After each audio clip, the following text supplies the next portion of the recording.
শুনতে অবাক লাগলেও চট্টগ্রাম নগরীতে রয়েছে এমন একটি স্কুল যেখানে মাত্র 2 টাকা দিয়ে শিক্ষার আলো পাচ্ছেন প্রায় 50-এরও অধিক শিক্ষার্থী। মূলত এই স্কুলে ভর্তি ফি নেওয়া হয় 2 টাকা, যে কারণে এই স্কুলটির নামকরণ করা হয়েছে 2 টাকা স্কুল।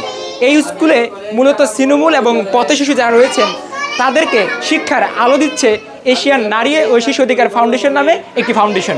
মূলত এখানে সকাল 9টা থেকে 12টা এবং বিকেলে এক শিফটিং 3টা থেকে 6টা, অর্থাৎ দৈনিক 3 ঘন্টা করে 6 ঘন্টা 2 শিফটে এখানে পড়াশোনা করে প্রায় 50-এরও অধিক শিক্ষার্থী, যারা এখান থেকেই অ আ ক খ এর হাতেখড়ি হয় তাদের।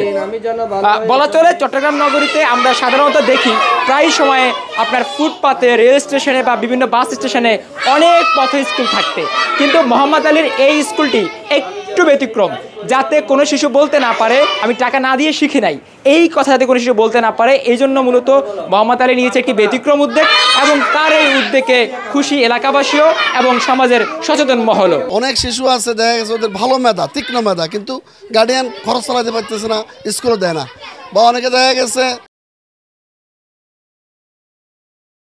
অর্থের জন্য পড়তে পারে না। তো ওই সুবিধাবঞ্চিত শিশুদেরকে একসাথ করে আমরা বাংলাদেশে 4-5টা স্কুল এখন পরিচালিত হচ্ছে মোহাম্মদ আলীর নেতৃত্বে। আমরা কমিটির লোকেরা এটা খরচ বহন করি। আমরা মনে করি যারা বিত্তবান এবং যারা সমাজের কোনো কাজ করতে চায় এই দেশে, তারা আগে আসা উচিত এবং পাশে দাঁড়ানো উচিত। আমাদের ছোট নদী চলে বাঁকে বাঁকে, বৈশাখ মাসে তার হাটে জল থাকে, পার হয়ে যায় গরু, পার হয় গাড়ি, 2 ধার উঁচু তালু তার পারি, চিক চিক করে বালি কোথায় নেই কাদা, 1-1.5 কাশবান ফুলে ফুলে সাদা। ভর্তি ফি মাত্র 2 টাকা, বাচ্চারা 2 টাকা দিবে পড়বে, যাতে কোনো শিশু বড় হয়ে বলতে না পারে যে আমরা কারো দয়া লেখাপড়া করেছি, কারো অনুগ্রহে লেখাপড়া করছি। তারা যেন বলতে পারে যে আমরাও টাকা দিয়ে লেখাপড়া করেছি, আমরাও অর্থ দিয়ে লেখাপড়া করছি, আমরা কারো দয়া লেখাপড়া করি নাই। একটা জাতিকে যদি প্রতিষ্ঠিত করতে হয় তাহলে কিন্তু তার শিক্ষাটা অন্যতম। তখন আমরা চিন্তা করলাম যে আমরা এমন একটা প্ল্যাটফর্ম তৈরি করব যেখানে শিশুরা শিক্ষা গ্রহণ করবে, পাশাপাশি তাদের মানে খাদ্য নিশ্চিত হবে। এবং এই চেতনা নিয়ে 2021 সালে আমরা এই স্কুল প্রতিষ্ঠা করেছি। আমরা মূলত যে বিষয়টি জানতে পেরেছি যে মোহাম্মদ আলীর এই স্কুলটি 2021 সাল থেকে শুরু করে অদ্যবধি 2025 সাল পর্যন্ত তার স্কুলের কিন্তু কার্যক্রম চলছে, এবং এই স্কুল থেকেও কিন্তু এমন অনেক শিক্ষার্থী রয়েছে যারা একটি সময় কাজ করত এবং এখন তারা তার স্কুলের ছোঁয়ায় এসে পড়াশোনা করে বর্তমানে তারা বিভিন্ন জায়গায় ভালো জায়গায় পড়াশোনা করছেন। বলা চলে সাধারণত শুধুমাত্র আপনার পড়াশোনায় নয়, পড়াশোনার পাশাপাশি বিভিন্ন সাংস্কৃতিক অনুষ্ঠান, বিভিন্ন আলোচনা সভা, জাতীয় দিবস উদযাপন, এরপরে পিঠা উৎসব, ফুল উৎসব, বই উৎসব, অর্থাৎ বলা চলে একের ভিতরে সব।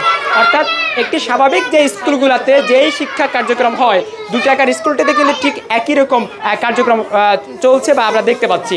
আমরা এই স্কুলটির যে প্রতিষ্ঠাতা মোহাম্মদ আলী, তার সাথে কথা বলেছি এবং তিনি আমাদেরকে যেমনটা জানিয়েছেন যে তার এই স্কুলে শুধুমাত্র শাখা কিন্তু চট্টগ্রামই নয়, 2021 সাল থেকে সৃষ্টি হওয়ার পরে চট্টগ্রামের পরপর কিন্তু ঢাকাতে এবং ভোলাতে আরও 2টি শাখা দিয়েছে, যেখানেও কিন্তু আপনার প্রায় 300-এরও অধিক স্টুডেন্ট পড়াশোনা করছে।